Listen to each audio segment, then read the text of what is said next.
Are you like, oh, thank God I wasn't in a bad mood at that moment? So I actually say this in my seminars, and I'm certainly not batting 100.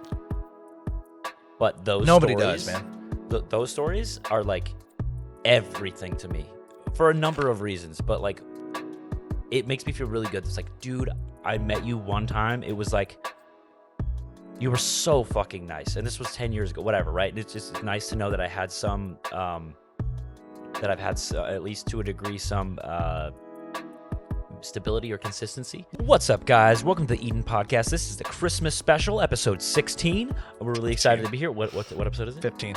Oh, fuck. Hey guys, we're on with Bobby Johnson, Glendo Bully on Instagram. This is the Eden Podcast. We're really excited to have him, and let's hear about what he's been doing.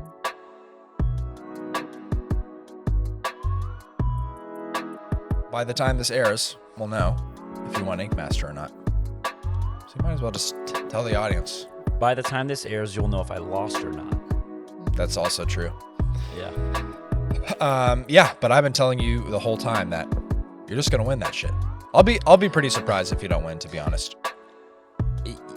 But I'll still love you. So many people are like, dude, you won, right? You had to have won. And I'm just like, I super duper appreciate everyone being so confident. It's gotta be stressful.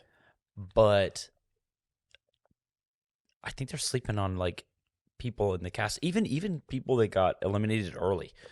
Joel is a really good tattooer. I was telling you about it when we were in the car the other day.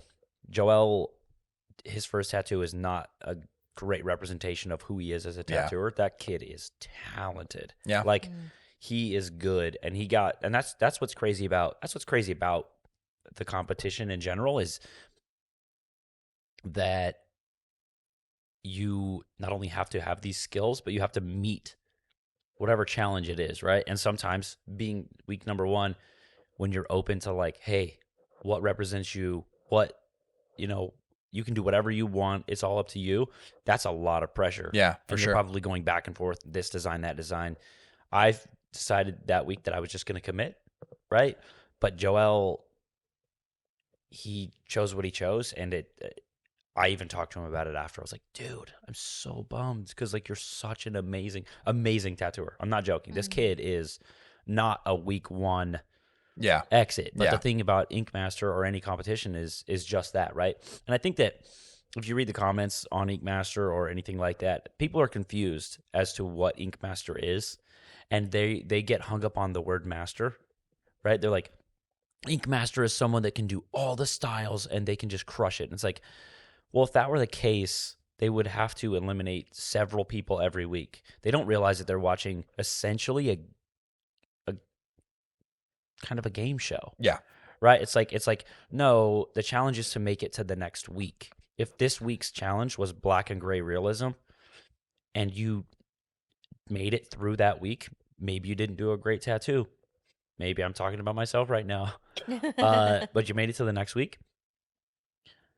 Then you made it through the next week. Yeah. That doesn't mean that you're not an Ink Master or like New School or any style, or like, I just picked black and gray realism, but if you make it through the next week, that's the game. Yeah, for right? sure. Making it to the end and having the best tattoos at the end, like that's the game. I think people get so weirdly caught up on this, like everyone's supposed to be able to do everything. It's like, And it's not how it is in the real world, too. Yeah. Like, I was always told, whole ass one thing. Be the best at one thing instead of being really good at everything. right. That's my perspective as well. Yeah. I mean, you can skew the one thing that you're wholeizing, or you can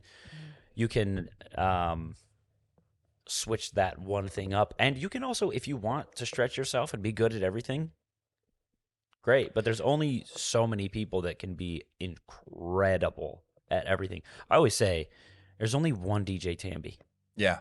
Right. No, I think that's true. Like when you talk about artists that are like legit, like proficient at every style, like he's the only one that comes to mind.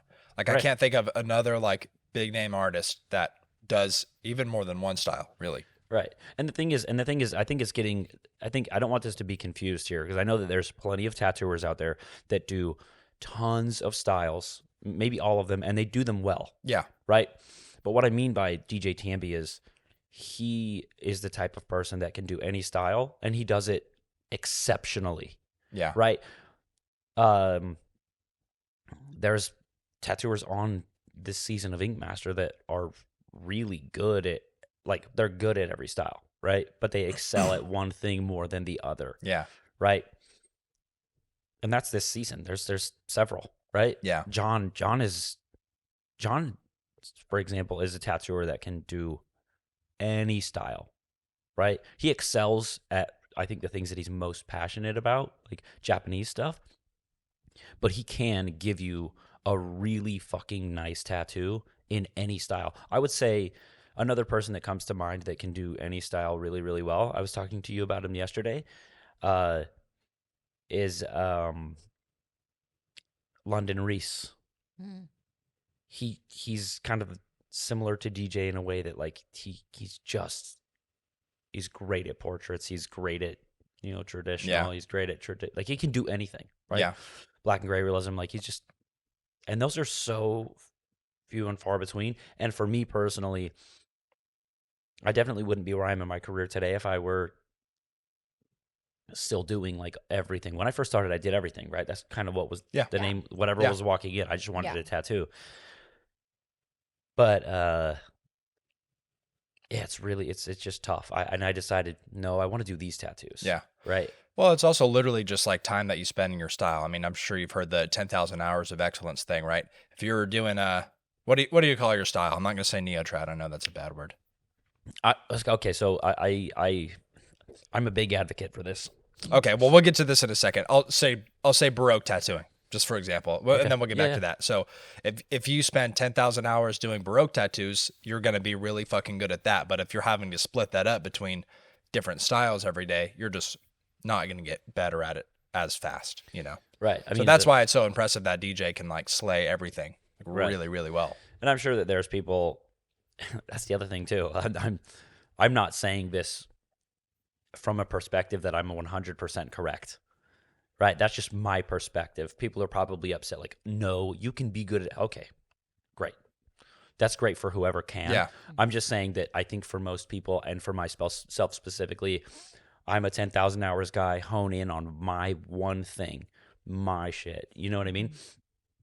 I'm not here to debate anyone on anything. Yeah. I just agree. I'm agreeing with Yeah. you that for me, that's the formula, right? Well, even like from a marketing perspective, I feel like if you do like a bunch of different styles, it's hard to market yourself as that tattooer. Like, as a tattoo collector, like, all the tattoo artists I go to, they do one thing, and I see their work, and I'm like, I want an Alex Source tattoo. I want a Jesse Ricks tattoo, a Bobby Johnson tattoo. Right. And that's tougher if you look at somebody's portfolio and it's like a little bit of everything, Right. I'd personally rather go to somebody who's the best at one thing instead of really, really good at a lot of things. Right. I think personally, anyone who does one style, like, has a niche, stands out. Yeah. It stands out.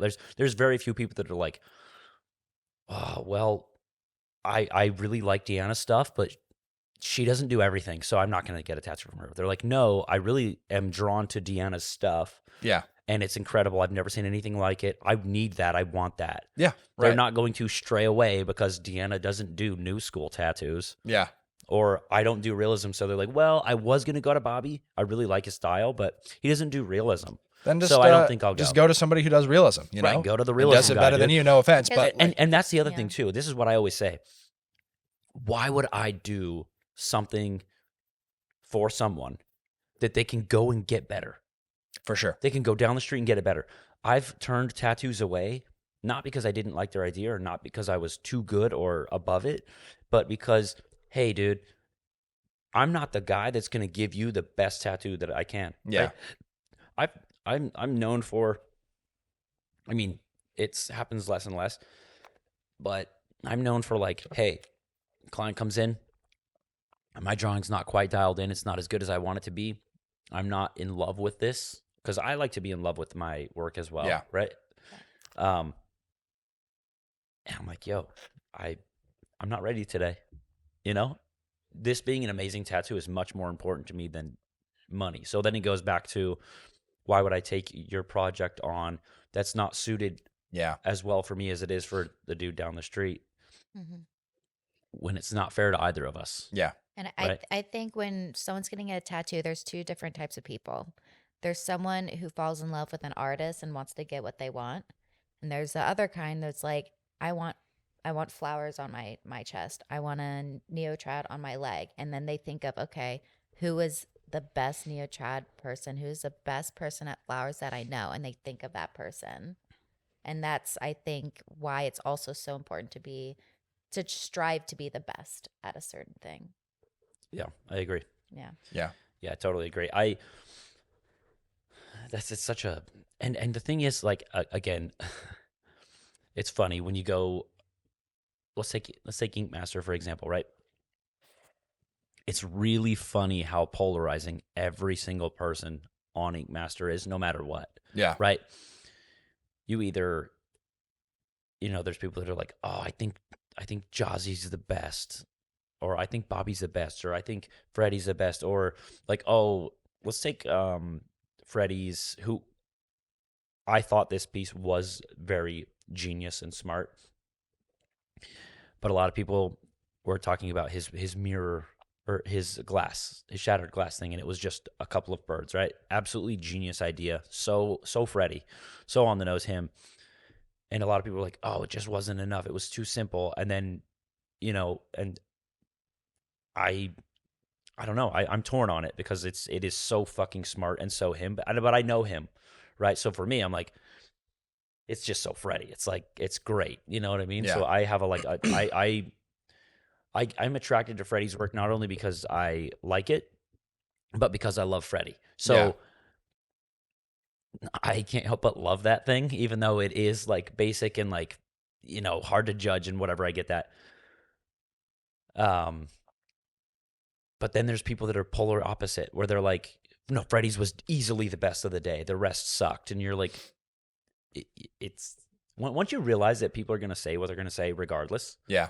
Um, Well, and then it's art, right? So it's always going to be subjective. And even I think as you talk about Ink Master competition shows, like sure you could, in a sense, rank artists sometimes as far as like, okay, this person's black and gray is like better than this person's black and gray or whatever it is. But the reality is like some people are just going to prefer the way one person does black and gray over the way somebody else does black and gray. And that's where it comes into that subjectivity and also that like personal connection you have with that person's style specifically. Bro, you're actually not only are you saying like exactly like just the one of the best reasons for like why you should just hone in on one thing, but you are also explaining the fact that like even if I were incredible at everything, right? At the bare bones of it, it's subjective. Yeah. So everyone's like, you're supposed to be an ink master. You're supposed to be good at everything, right? Well, guess what, dude? The two times so far that I've been in the bottom that were was the cowboy great? I mean, it probably was. It's definitely not the greatest tattoo I've ever done. Was the heart great? It's definitely not the greatest tattoo I've ever done. But to other people, they might be. I'm just using me as an example. Yeah. Easy target. They might be incredible tattoos. Yeah. To other people, they're the worst tattoos ever. So subjectively, how can you possibly be good at everything? Yeah. You know what I mean? Yeah. Yeah. And then sometimes it just comes down to individual preference on like specific tattoos. So like I feel like my head tattoo is a good example. Like I knew I wanted something like, kind of in this style on my head, right? And you take a lot of influence from Chris, and I was looking at Justin's work, everybody at Grand Reaper, and like for this specific tattoo idea, I was like, yeah, I think I want to go with Chris for that. That doesn't mean that I think that his work is better than yours or that I don't like. I would Exactly. fucking love it. I love your work, but it's just like for that specific one, it's tough to pick when you have artists that especially do kind of a similar style and they're like fucking masters at what they do, so that's sometimes it just comes down to like splitting hairs over like, I think this artist, I would prefer to have them for this specific project or this specific idea, Exactly. And I think that you said this, like some people fall in love with the artist, and I think that that's on different degrees, right? So let's take Charlene for example from this season, right? Charlene does incredible tattoos. she's very, very, very well versed in pretty much everything. She's pretty dang good at everything, right?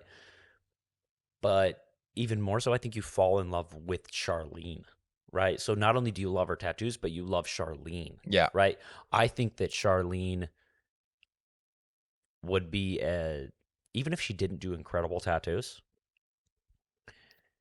she would still just be as busy as you could imagine because she's just a great person to be around and people just love her. You know what I mean? Yeah. So people fall in love with the art and the artist, but like literally and the artist's art, I guess, but like there's so many degrees to that. Yeah. Right? Like and you and I were talking about this actually today on the way in. When you suck as a person, you can be the most incredible artist ever, tattooer, but you suck as a person. Like, you suck, dude. Yeah. So, like, are your tattoos incredible? Yes. But I don't want to get tattooed by you because you suck, dude. I think maybe I talked about this last time I was on this podcast, but I can't tell you how many collectors that I've tattooed and other people that I've tattooed that have, I mean, I'm talking like below your mind tats, dude. Like tattoos that are like so fucking good. They're the best tattoo on this person's body. And I go, whoa, that tattoo's incredible, right? And they go, yeah, thanks. And I'm like, oh shit, you don't like it? And they're like, no, the tattoo's amazing, but I fucking hate it. It ruins it. Because it ruins it. The person, my experience with said person was just the worst. Yeah. And like, I don't know that these tattooers that are not good people to their clients are realizing that they're giving their client a great tattoo, but a terrible, terrible experience. And I think memory. And what kills me is people, tattooers, and we're weird artist people, I get it, and I can be super weird and quirky too, but we have this idea that we're just selling our tattoos, and really we're selling an experience. Yeah, right? absolutely. Like, and here's the other thing. Like, so many people have so many complaints. Like, oh, I'm a tattooer. I'm not a videographer. I'm a tattooer. I shouldn't have to entertain. And it's like, yeah, but here's the reality of it. If you won't, someone will. For sure. Right? So the thing is, yes, at the bare bones of it, we're tattooers and we're selling our art and we're artists, and that's kind of what we're delivering. But just know these young kids are willing to treat people well, do incredible tattoos, be fun, have fun to be around. Yeah. Have fun to be around. Be fun to be around. Yeah. Create a warm shop environment. Yeah. Be surrounded by people that are also the same, right? And are inspired to grow, not be stuck. Yes, and are inspired to grow, not be stuck, accept the fact that iPads are, now what we're doing. Yeah. Accept the fact that, yeah, dude, you got to put a little effort into reels and stuff, right? But actually, Deanna, I'm going off on a tangent, guys. Stop me if you want. Wait, I do want to talk about this real quick because that scenario you talked about where like you talk to somebody and they're like, oh, I had a shit experience. That happened to us at Golden State. There's this dude that we met, we were hanging out, was super cool, and he had this super cool knee tattoo from an artist that I look up to, and I'm like, this person's awesome. I'm like, dude, is that from this guy? And he's like, yeah. And I was like, oh, what? And he's like, oh yeah, dude, he was a fucking dick to me. And he told the story, and this was not just like had a weird experience. It was like this tattooer was a fucking dick to him. So now forever, I'm gonna look at that differently. And I know collectors too that they'll get tattooed by somebody because they like that person. They know they're gonna have a good experience with them. So there's a million artists out there could do comparable or better work. But at the end of the day, if you have a connection with somebody and you have a good experience every time you get tattooed by them, you're going to go to them. And I was talking about that Chris tattoo. At the time, I didn't know you. I didn't know Chris. And now I know both of you, and both of you are awesome. But if I would have known you and not Chris, I definitely would have gone to you because it's a connection. Chris is a bitch, dude. Yeah, fuck that guy. You hear that, Chris? You're a bitch. _prim, 2 M's, block him on. No, I'm just kidding. But yeah, dude, it's a connection. And that's why I always encourage our artists to, I'm going to talk about it in my presentation too. So like when it comes to like social media, like be a person, right? So you have obviously be nice to people, and part of Eden's mission since the beginning is to like give people a great experience, like top to bottom, not fucking intimidate people when they walk in and stuff like that. So that's a huge part of your business is like returning clients, right? People come and hang out with you, they know you're a fucking perfectionist, you're fun to hang around, and you're gonna do your fucking best at every tattoo. They're going to have a great time. That's why you have so many returning clients that you can never open your books, because you just keep doing projects and projects and projects. But also, like, for those clients that you don't know yet, like on social media and stuff, I always encourage people to like show the person that you are, because at the end of the day, social media, like, people want to go on there to like form connections with other people. Like, that's what it's for, right? So they want to see that you're like a person. And sometimes that's a needle mover, right? If there's a bunch of people that do a style really well, if you have a connection with a certain person, not just because of their art, but because maybe they have similar interests or you think they're cool, like, that's who you're going to get tattooed by, right? And I think that's something really important for people to do, for especially if you have clients that don't know you yet or haven't been tattooed by you yet, you know? Yeah.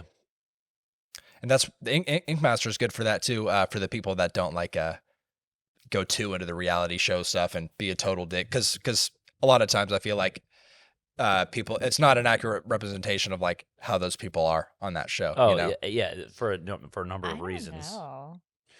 I I mean, feel like I feel like it Amplifies. exaggerates your Yeah. personality yeah. a little So bit. I actually was like very, very tame on the show. I didn't want anyone to dislike me.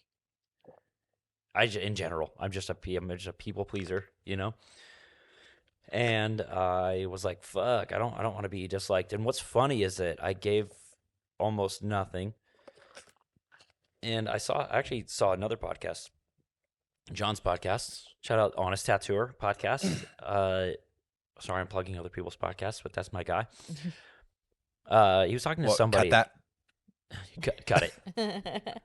This is the only podcast.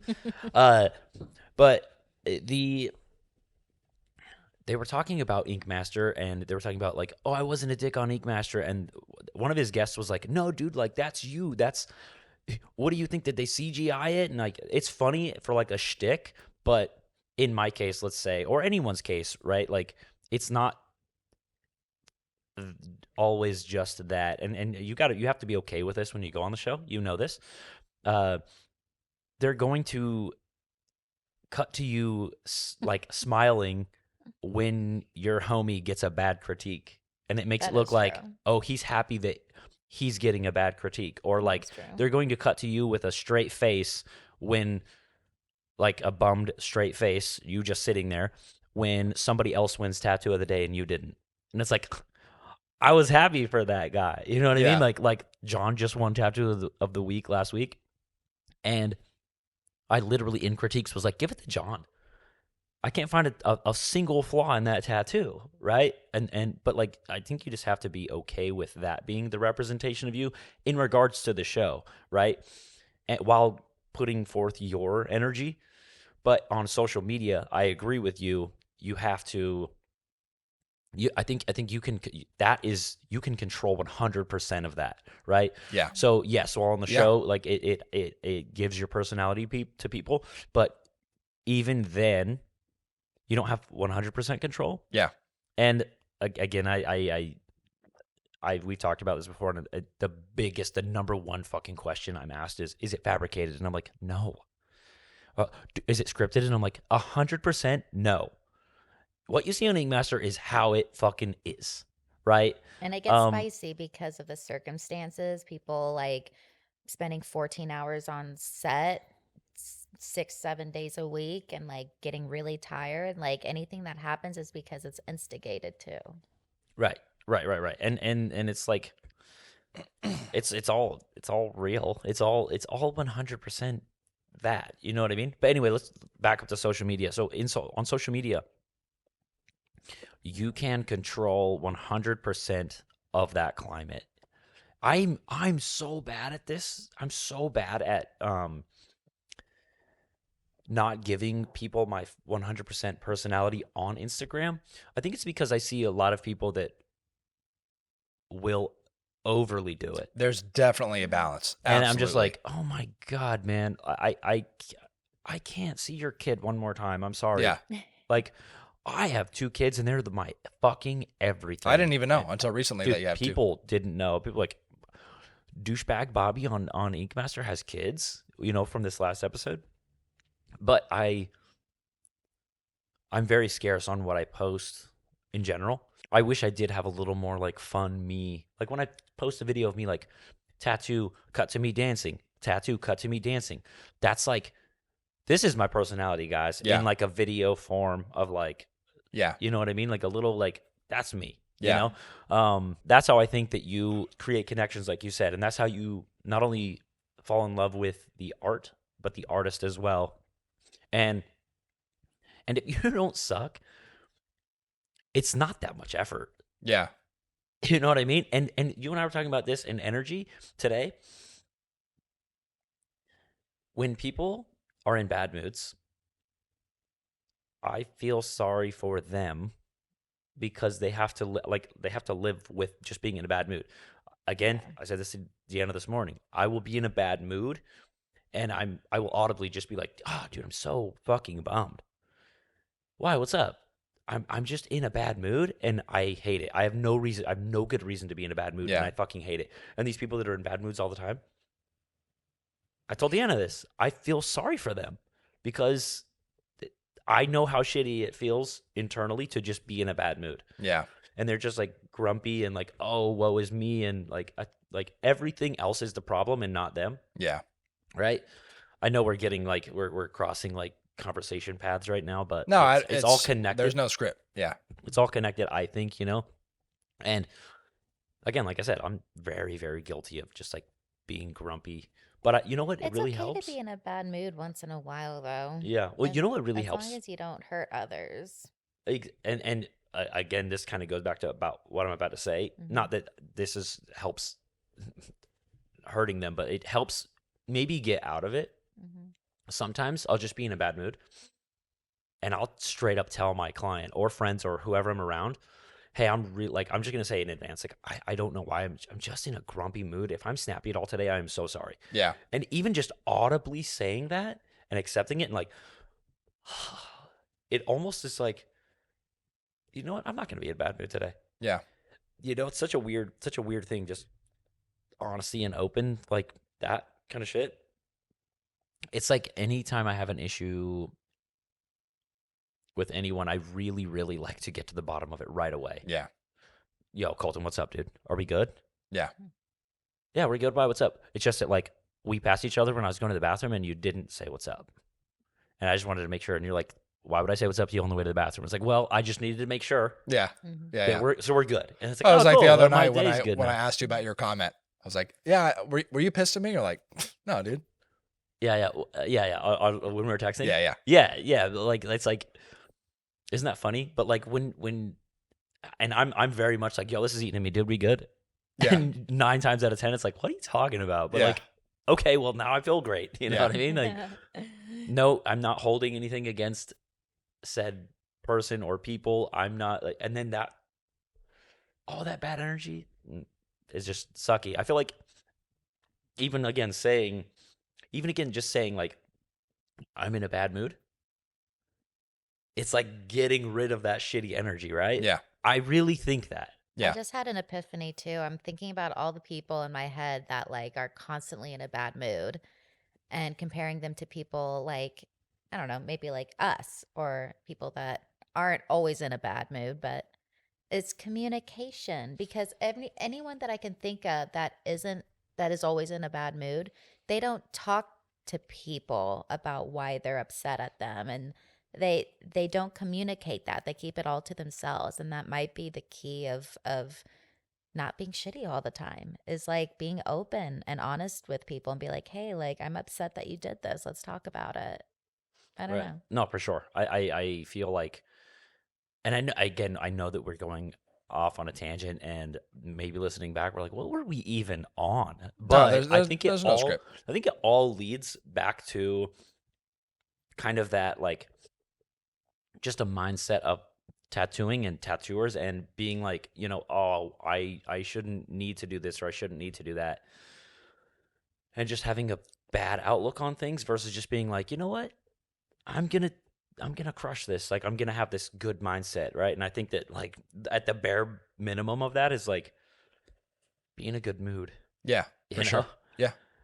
Yeah. right? And I think some people are everyone's headspace is different, and I think some people are just innately going to be in a worse mood than other people. It might be like, you Well, know, I mean, it's a personality thing to some extent. Like some people are absolutely. just bubbly, some people are just like shy, and they might not even be in a bad mood, but they just come off that way because they're like a little bit more reserved, you know? Or Yeah, they yeah, yeah. need coffee and breakfast in the morning.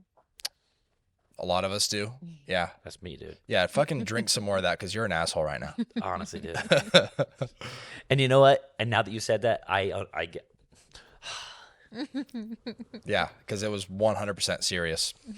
First time I met Bobby was when I was around 19 years old at my very first convention at the Paradise Gathering. And I got the guts to go up to his booth and see him and be like, oh my God, I'm a huge fan. I love you. Here's a picture. I want to give it to you. And you traded with me a drawing that you did that I kept forever. And that was just the coolest moment of my little apprentice Yeah. life. That's so important too. Not just to be like not a dick to clients, but I think it's so important for tattooers, especially when you're in like a position of respect, to like just be respectful, like just be, you know, be a person to somebody who talks to you, regardless of like what their status is in the industry or whatever, you know, that's Yeah. sometimes it only takes that one moment to leave a good impression on somebody forever or a bad impression on somebody forever, you know? Yeah. Are Oh, you like, oh, thank God I wasn't in a bad mood at that moment? so okay, so I actually say this in my seminars, and I'm certainly not batting 100.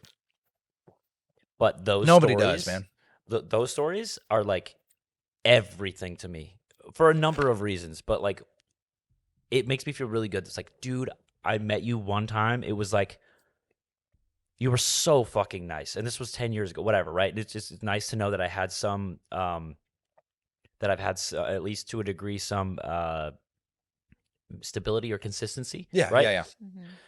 But I always, it's back to how you treat your clients and how you treat other people in general. I remember being a very young tattooer and being treated really poorly by other tattooers. And it's funny, and you guys will probably hear me talk about this in the symposium. Same thing, but it's very important information. I almost made like a mental checklist, and it fueled me. And it was like, you know what? Just fucking wait, dude. Just wait, because I'm gonna try my ass off, and I'm gonna be a good tattooer. You know what I mean? I'm not gonna be treated this way, right? And what's funny is I think in the moment you're like, I'm gonna flip this on you, but then if you everything goes to plan, next thing you know, everyone's treating you really well, and you think that if you ever got to that point, you just be like, you know what, you should treat me like a dick, fuck you. But you get to that point, and you're like, you know what, doesn't even matter. Yeah. I'm Well, just that's gonna be also because nice you're a to good these person, people, you know? Yeah. even if they were shitty to me. But what I'm getting at is because I was treated poorly by certain people and tattooers, I made it my goal to, and I knew that those points of impact were just that, they were impactful, right?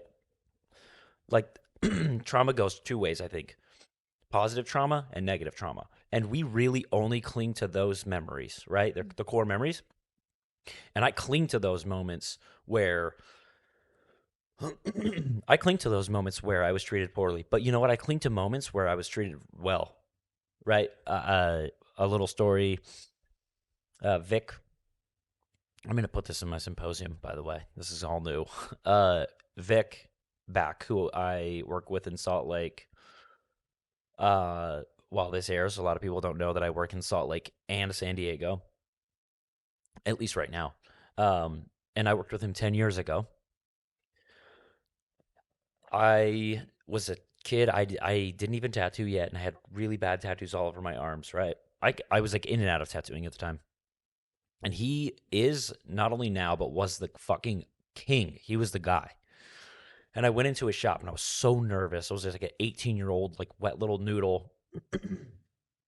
And I was like, hey, I kind of just looking to get this arm covered up. And the front desk guy at Good Times, at the time it was Good Times, was so nice to me. And he was like, you know what? Vic has a lot of experience with that. Why don't you talk to Vic? And I was like, Vic back?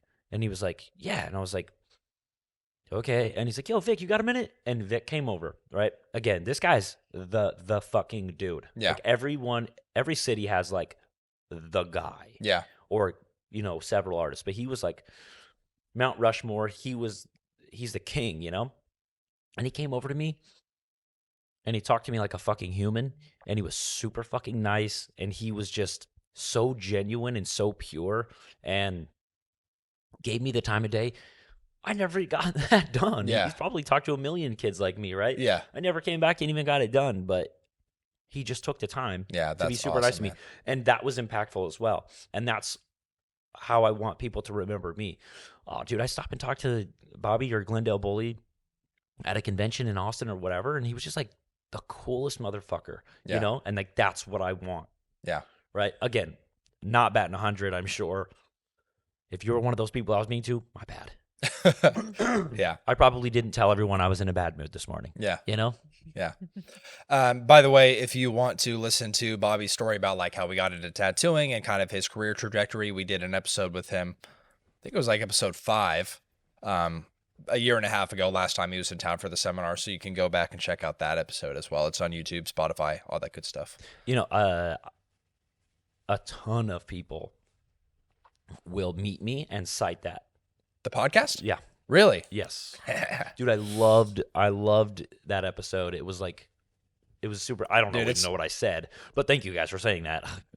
But I just wanted to tell you guys, a lot of people are like, dude, I heard you on the Eden podcast and it was sick. Yeah, that's awesome. Awesome. And that's honestly that's the reason that we do the podcast, is because I want people who want to know these artists and connect with these artists on a deeper level to have that where they can hear them talk for an hour and a half. Because, you know, we were talking about social media and stuff. A lot of times, unless you get tattooed by that person, like, you don't really know what kind of person they are. So if you want to take a deeper dive, whether you know an artist or not, I feel like that's what the podcast is really good for. Humanizing people, humanizing artists. You know, people talk a lot about competition in the industry or how it's super saturated and stuff like that, but you can't tattoo the entire world. No. And there are a fucking so many amazing artists come out, but tattooing is also becoming like a lot more acceptable. So like there are more artists and more clients because of that, you know? Yeah. Just thought of hot Yo, what- person energy and ugly person energy. Oh yeah, ugly people energy. I say it all the time. I tell my son, Lauren, my partner, we talk about it all the time. Ugly people energy, dude. They will both tell me something. Oh, someone said this or someone said that. I'm like, that's just ugly people energy. Don't let that get to you. Yeah. That's ugly people. Yeah. And it doesn't mean that they're you know, physically ugly. They're internally ugly. Like, I'm not stooping to ugly people energy. And then our client Canvas yesterday said, we were talking about this, and she said, and we're talking about like good people energy or you know, hot, a bad bitch energy. You know what I Yeah. mean? And she was like, hold the door energy. Mhm. And that sums it up perfectly. You're the type of person to hold the door, or you're the type of person to not even care who's behind you. Mhm. Hold the door energy is what I'm living for. Yeah. You know? Yeah. I know you said it doesn't actually mean if you're ugly, but I just remember there's this kid in high school that he would always say like, he meant ugly, like as in like looks wise. He's like, you can be mean or you can be ugly, but you can't be mean and ugly. You can't be both. I just thought that was so funny. I mean, he's not entirely wrong in- Yeah, in the way yeah. that like we definitely get away with certain things based off looks. Yeah. You know? We normally record the podcast on Sundays, but we don't have a free Sunday like for years. And so I was like, oh, we can just record before the studio opens. We'll have plenty of time. Like we have till 12. I was like, oh wait, like we got to break everything down. So it got to be done by like 11:30. And then I forgot until just now, like people come in before 11:30 to get their shit set up. Isn't it better? It's more, it's like real. Yeah. Right? Yeah. I think there's like a I don't know, man. There's like a genuineness. It's like it goes back to like being personable and like having your personality on Instagram. It's like, oh shit, it's real. Yeah. You know? Yeah. I love Um, that. And have this is how tattoo shops work. This is how studios work. Like, Yeah. you know? Do you know, have you met John Nelson? I haven't. So we're doing a guest spot at his place next week. He has a podcast as well, so we're going to be on that. Yeah. there's really only one podcast. There's actually 2 podcasts, and it's because Deanna's going to be on the other one. So, yeah. There was 3, but I don't do mine anymore. And Grand the Creepers. Honest Tattooer one. Yeah. But No, that the doesn't Grand exist. Creepers. Such a cool. No, John's- that's John's so is good, Honest dude. Tattooer. Yeah. Yeah. The Grand Creepers. Yeah.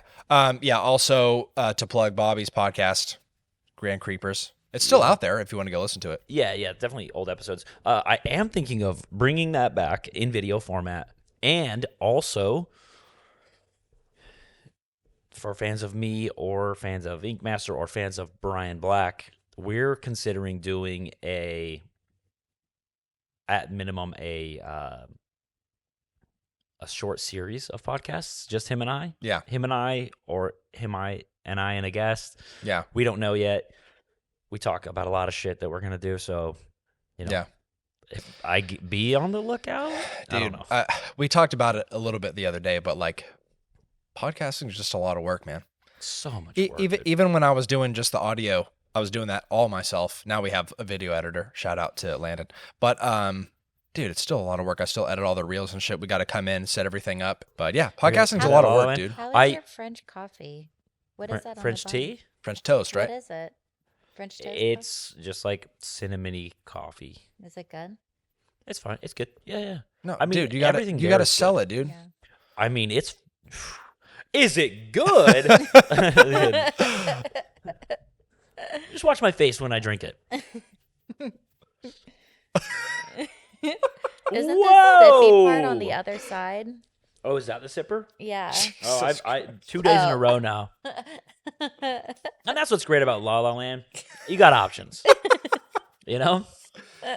Sip from this side, sip from that side. Yeah. Let me try the real one. Oh, dude, I can't imagine your face when you try the real one. I prefer the fake one. Okay, all right. Now we know. Buy La La Land's coffee, but sip it from the other side. Yeah. Well, La La Land. You got options. I keep talking to the camera because all of filming of Ink Yeah. Master, they're like, don't look at the camera. No, And you can look at it. I know, I right down love the it. barrel. It's like The Office. But I would ruin shots because it was funny to me. I'd just be like talking to this and like look right at the camera. I'm like, dude, you can't look at the camera. They also like do that. You know this. They have this slow motion camera, and the homie's doing the crab walk like this. Yeah. And they're like, don't look at the camera. And you're just like, okay, cool. I'm just gonna focus on the one thing. And they're like, hold still. And you're like focusing on the one thing, and the camera's like passing your eyeballs, and you're just like, you know, you're Don't like, look at I'm not looking. Dude, I feel like if I was on a reality TV show, like I'd get kicked off because I would like constantly like looking at the camera. I'm obsessed with The Office, and I just would not be able to like get rid of that shtick. Yeah, Yeah. Would you do a little smirk? Like, I'll tell you what gets you out of that. Making you do like a crazy tattoo right fucking now. You're like, I don't give a fuck about these cameras. Yeah. I need to do this tattoo. yeah. You know? It's funny, like things that you I thought that I was always aware of when the camera was on me, but there's clips of me saying shit and I'm like, they got that? Holy shit, they were recording me. I didn't 4K. even know, you know? And you think you're whispering it, but no, they get everything. Oh, I remember the very first. So you guys probably maybe had the same thing, but our cast was very close, right? Still are, and we have a cast group chat. Yeah.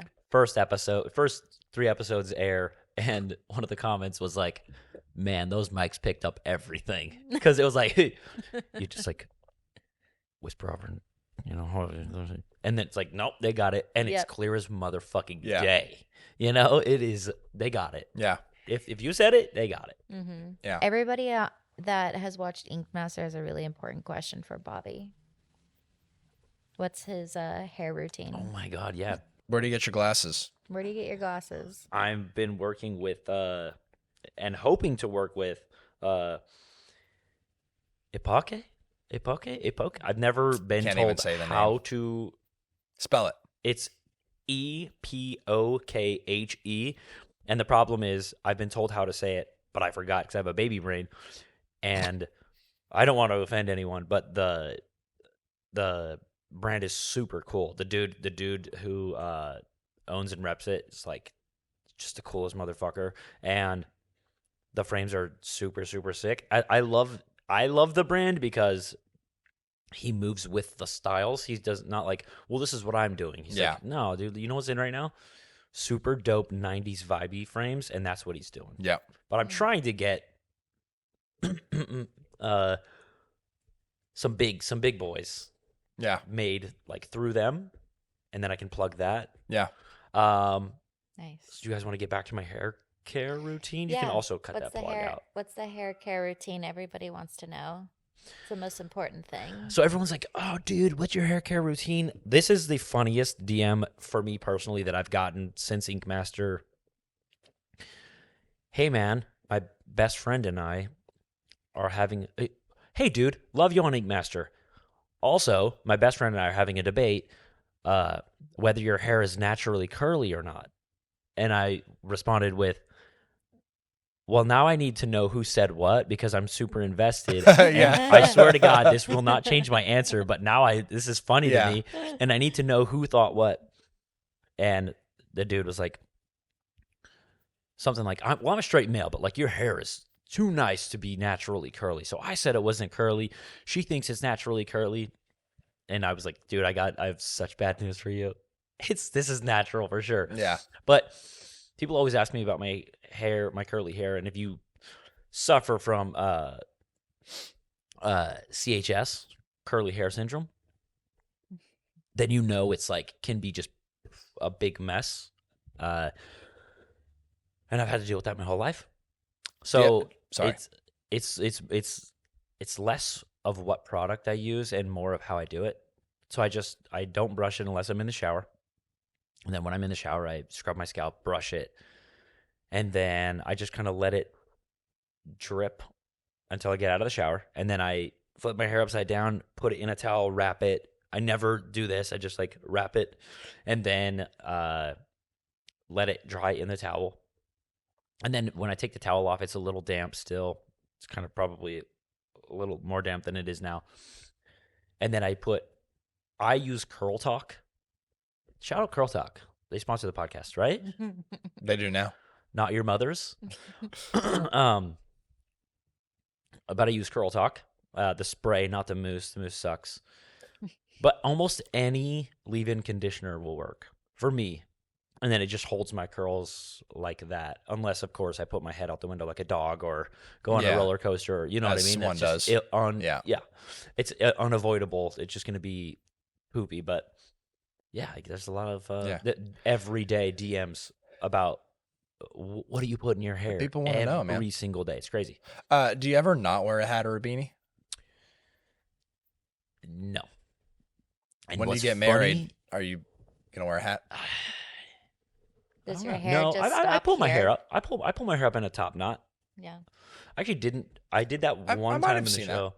that. Yeah. So I'm really bummed we didn't get to do this, but the production team had this joke theory, that my hair wasn't real, and that it was just attached to my beanies. And I was It's a bald. wig. Yeah, it's a wig. It's a wig. that It's a comes with wig the on a beanie. And so I was like, you know what we should do?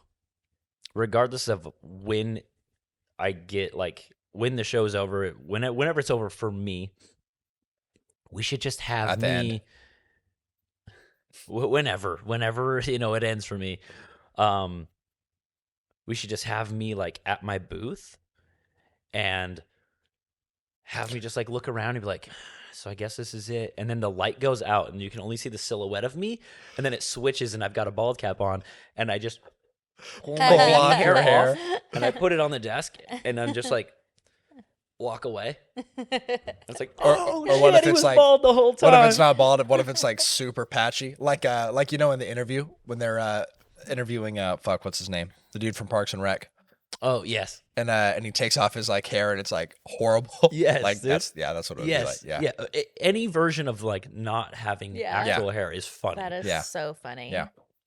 Maybe we'll do that still because That that's is funny. so Yeah. I mean, I can't obviously do it there, but to some capacity. Well, speaking of plugs, do you want to plug your clothing brand? Because I've been thinking about it nonstop. I'm super pumped about it. Yeah, I think depending on when this airs, around Christmas, Yeah, we're doing like probably every 3 weeks or so. So we got a couple more weeks. Should be sick. It'd be cool if this came out on Christmas or Christmas Eve.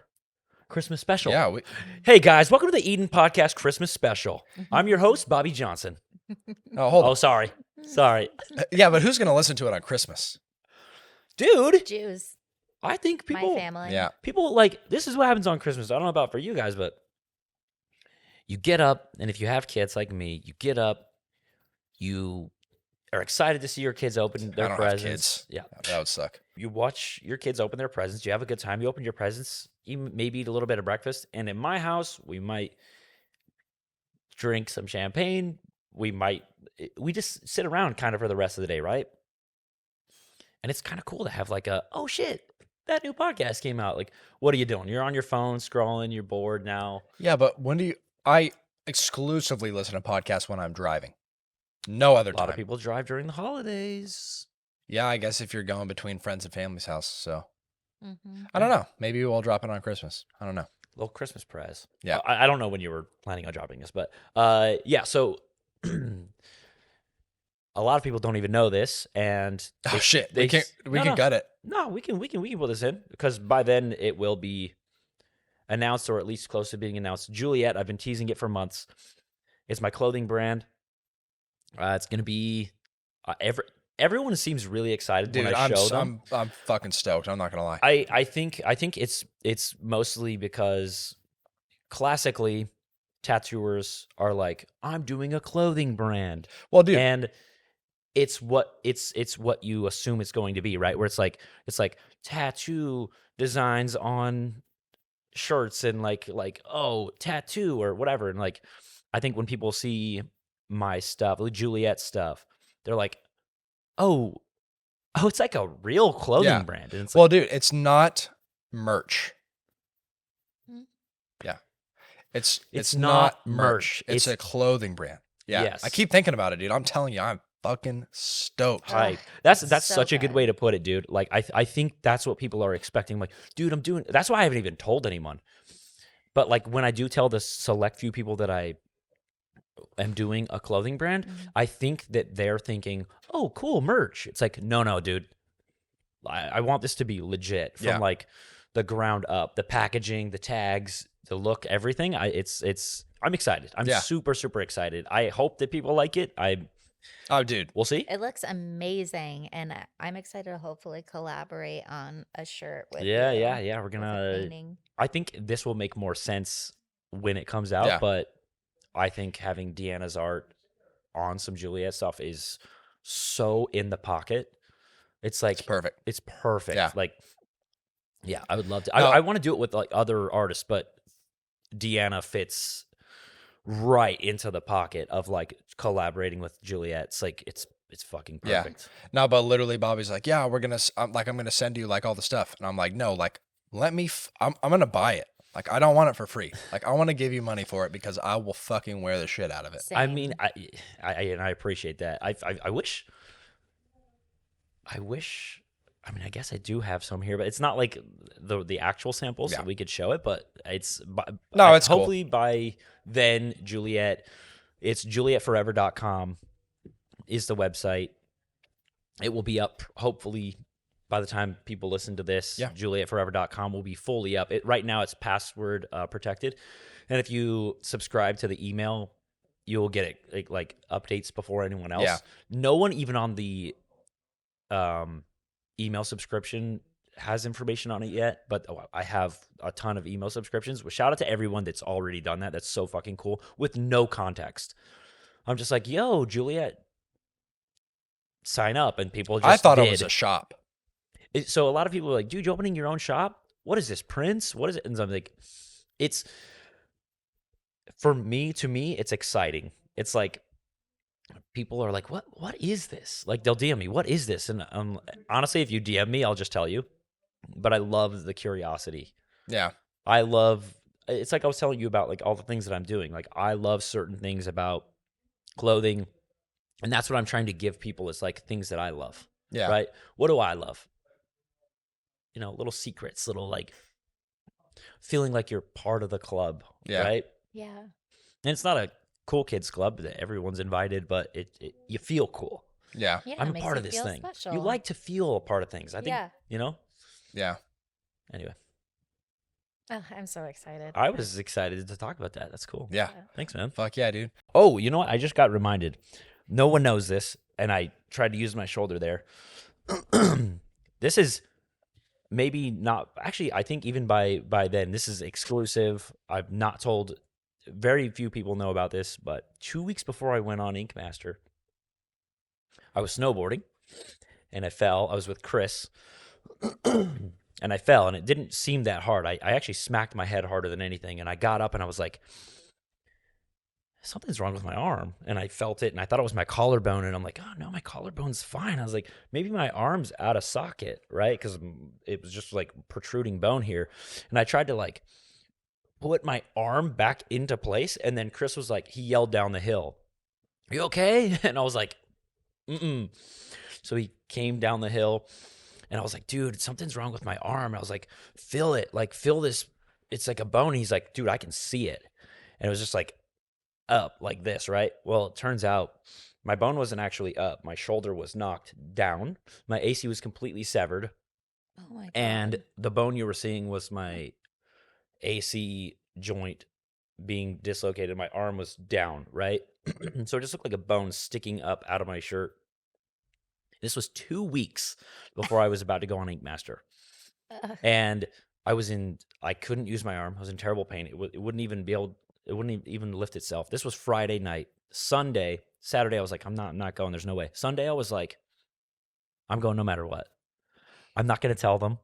I'm not going to tell them I'm injured. I'm just going to go and just, hey, what's up? I'm here. And they're like, what's up with your arm? And I'm like, what do you mean what's up with my arm? You know, and I was just going to like make it happen, right? Yeah. By the time I got to Ink Master, it was like weirdly usable, right? But some people have been like, yo, dude, they're like, dude, I can see your shoulder on the show. I can see it poking out. So anyway, So you somehow didn't get surgery or anything before that? not yet. Did you go to the So doctor? it was graded at a 3+ before I left. But the Is doctor that said, high? hey, it was Monday, so it happened Friday. Went to the emergency room, went to a specialist Monday, and he was like, it's graded at a 3+, and we would generally do surgery. But by then I was already kind of like, not okay, but like it was doing a lot better very quickly, Yeah. right? And he was like, well, let's just see how you heal. Come back in 6 weeks, and we'll see how you heal. And I was like, well, if all goes well, I'm going to be out of the country for a hot minute, you know? Yeah. So I just scheduled it for like after I knew the whole show was over, right? And so I went on the show. I We're on it the whole time. You won? well, I was on it for at least 8 episodes, as we've seen, and it was by the time I was now that the show, episode 8, it was like pretty fully usable, other than lifting above my head a lot. But then I get back and go to my appointment, and he's like, he shows me the X-ray that was, before I left, and he shows me the new X-ray, and he was like, you were at a 3+ when you left, and you're at a 5 now. And I knew that it was like super protruding, and I also knew that like I could do just about anything but go to the gym. I couldn't do push-ups or anything. So I scheduled surgery. I just had surgery for it.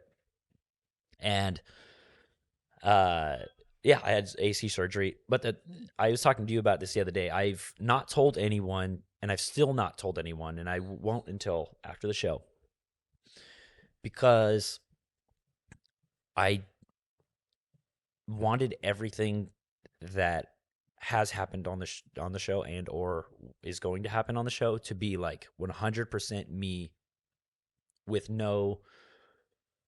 didn't want to give anyone any reasons or make me seem like I was making excuses or anything like that. I just wanted, I'm not an excuses guy, right? So I've just kept it to myself. Yeah. Yeah. And this is the first time that I'm saying this to like a large number of people. Yeah. That's crazy, man. Wow. Wow. So that's, pretty much a broken shoulder like throughout the whole season. Yeah. It's such a weird. I'm glad it got at Oh. least usable by the time you went on. That's I'm crazy. telling you right now. Hold on. Also Sorry. makes me way more afraid of snowboarding than I already was. You can't Yeah, be. why My did son. you tell her that, man? my son is so good at snowboarding. It's crazy. My 8-year-old, he's so good. Asshole. And I should clear this up because if he listens to this, he'll be 9 by then because he's 9 in a week. My 9-year-old, because he'll be like, Dad, I'm 9. He's so good at snowboarding. And he sprained his elbow. I didn't even know you could do that last season. And he, like, the day of, he was like, I don't ever want to snowboard again. And I was like, no, that's not what we do, dude. I was like, we are going to, you're going to snowboard. And I wouldn't force him, but I was like, you should want to snowboard, get right back up and get right back on it because otherwise you'll be scared of it forever, right? Yeah. And I had him back out there in a week and he wanted to go. By the time he started healing and he was like, I just want to snowboard. Like, well, you can't because you're hurt. Yeah. But I think that's the energy. Like, you just got to get back up. Like imagine doing your first tattoo and it's bad. Because who does a good one? Or like, okay, maybe you do, you do one bad tattoo and you're like, I'm never tattooing you again. Okay, well, if that were the energy people had, no one would be good at anything. That's ever. true. Yeah. I learned the most stuff. I learned the most from my faults, and I did something. It was totally on me. Snow didn't just appear and trip me. You know what I mean? So anyway, but it was back to my shoulder, it was a crazy injury because I'll just get to the bare bones of it. Like, the injury itself is so weird. I've never heard of it before. And then when you start telling people about it, they're like, oh yeah, my uncle did that, or my cousin did that, or it's weirdly like a very common injury, And it's such a strange, I healed faster from the injury than I am with surgery. Yeah. By 5 times. Yeah. I think I'm at the 2-month mark from surgery, and I'm still like struggling. Like, I can't hold it up. Yeah, but it is getting better. So anyway, That's good. I hurt my shoulder right before the show. That's gotta suck that you live in Park City and you can't snowboard. When can you snowboard again? So I told you Next year. You text me and you were like, whoa, that sucks. When can you snowboard again? And I was like, oh, in the fall of 2024. And I really thought that I was just not going to be able to snowboard this season. And I just went to a follow-up appointment post-surgery. And the doctor was like, do you plan on snowboarding again? And I was like, yeah, but probably not this season. And he was like, why? He's like, my goal is to get you up there before the end of the season. So hopefully I can snowboard the end of this season, but it really sucks too. My son and I go in the summer, we go skateboarding together so awesome, dude. 3 or 4 times a week, right? And in the winter, we snowboard 3 or 4 times a week. It's crazy. Like last season, I was going so much that if I had the day off, I would pick my son up at 3 and we would just head up to Woodward and just crush the mountain all afternoon and then go home. Yeah, that's so fucking awesome. That's the best way to run your kid down. Like, oh yeah, because kids just have limitless energy. He does taekwondo and stuff like that. So he has a lot of outlets. It's hard to have an only child because they want entertainment all the time. They don't have a little brother to argue with or sister or whatever to kind of like wear each other down. Get their energy out. Snowboarding gets my kids' energy, but he hasn't been doing that as much because I'm out. I mean, I take him to do it, but he's just like, no, I don't really feel like it because he doesn't want to do it unless I'm with him. You know? I don't know where that was headed, awesome, but dude. hopefully I can snowboard by the end of the season. Well, we'll be in Utah at the end of April, so if it's a late season, let's fucking shred. I mean, if it was anything like last season, there will still be plenty of snow. Yeah. Dude, I went snowboarding in fucking June this year. Yeah. It was awesome. Where'd you go? Mammoth in California. Oh, okay. Yeah, it was fucking perfect. I was like in a long sleeve. It was like 60 degrees.